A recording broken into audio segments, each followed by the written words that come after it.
Informasi lainnya, Saudara, Pengadilan Negeri Jakarta Selatan menggelar sidang gugatan pra-peradilan mantan Menteri Pertanian Syahrul Yassin Limpo melawan Komisi Pemberantasan Korupsi. Gugatan pra-peradilan dilayangkan Syahrul Yassin Limpo karena tidak terima ditetapkan sebagai tersangka kasus dugaan korupsi di Kementerian Pertanian. Tujuan dari sidang perdana pra-peradilan ini untuk mendengar jawaban hakim tunggal dari 4 petitum yang digugat oleh Syahrul Yassin Limpo.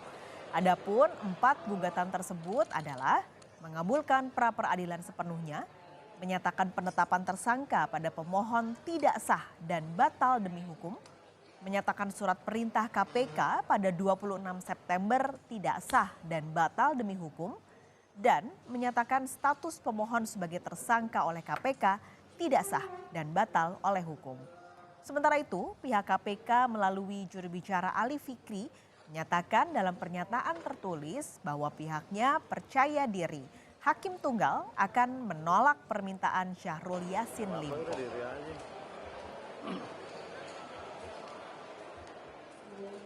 Untuk mengetahui informasi terkini, kita sapa jurnalis Kompas TV Karima Anissa di Pengadilan Negeri Jakarta Selatan.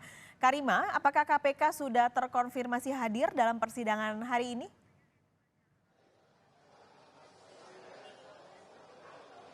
Ya, KPK sudah hadir dalam persidangan perdana pra-peradilan yang diajukan Syahrul Yassin Limpo di Pengadilan Negeri Jakarta Selatan pada hari ini. Tidak hanya dihadiri oleh Biro Hukum KPK saja, tetapi juga dari pihak kuasa hukum Syahrul Yassin Limpo pun sudah menjalani pra-peradilan di Pengadilan Negeri Jakarta Selatan.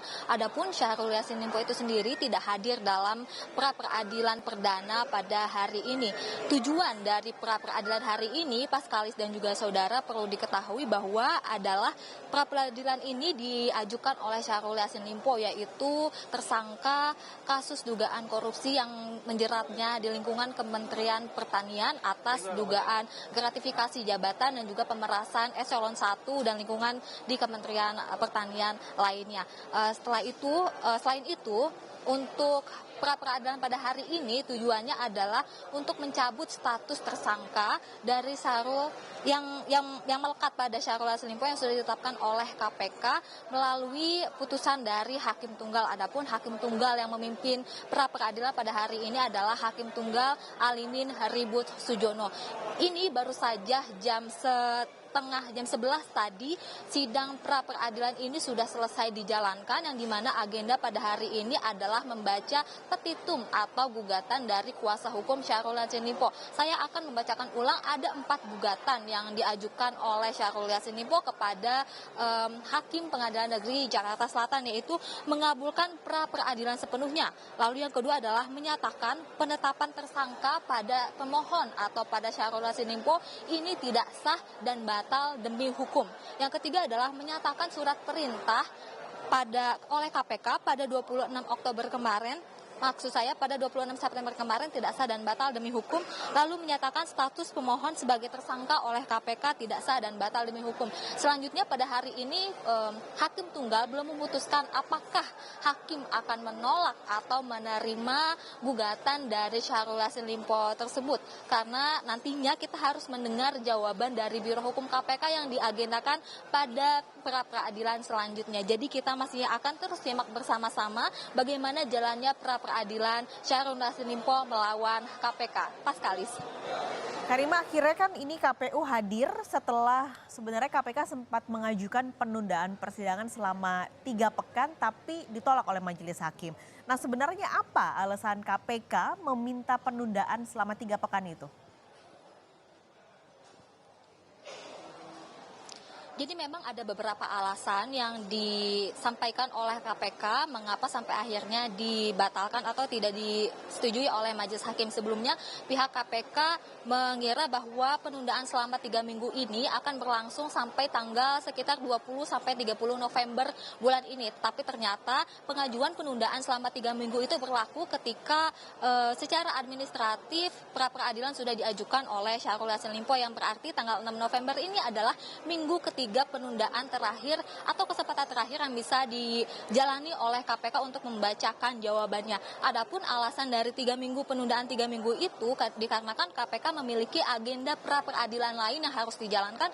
Lalu yang kedua adalah KPK harus mempersiapkan jawaban dari pra peradilan yang dilayangkan oleh Syahrul Yassin Limpo ini. Terkait dengan agenda yang ditunda, selanjutnya majelis hakim atau hakim tunggal ini pun sudah memutuskan dan berunding secara bersama-sama bahwa nantinya ke depannya tepatnya pada besok hakim tunggal memberikan kesempatan kepada Biro Hukum KPK untuk memberikan jawaban dari 4 gugatan yang tadi sudah disebut.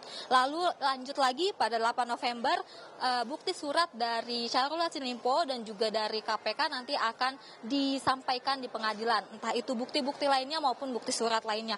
Lanjut lagi pada tanggal 9 November yaitu hari Kamis nanti rencananya akan ada satu ahli hukum dari Syahrul Yassin Limpo dan juga 2 saksi ahli dari Biro Hukum KPK.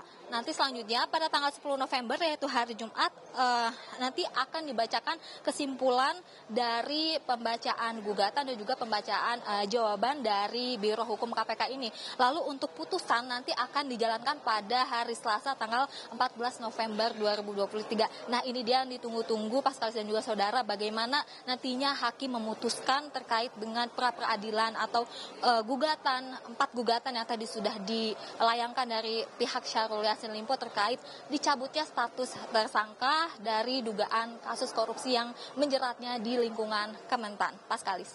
Karima Anissa, terima kasih melaporkan langsung dari Pengadilan Negeri Jakarta Selatan.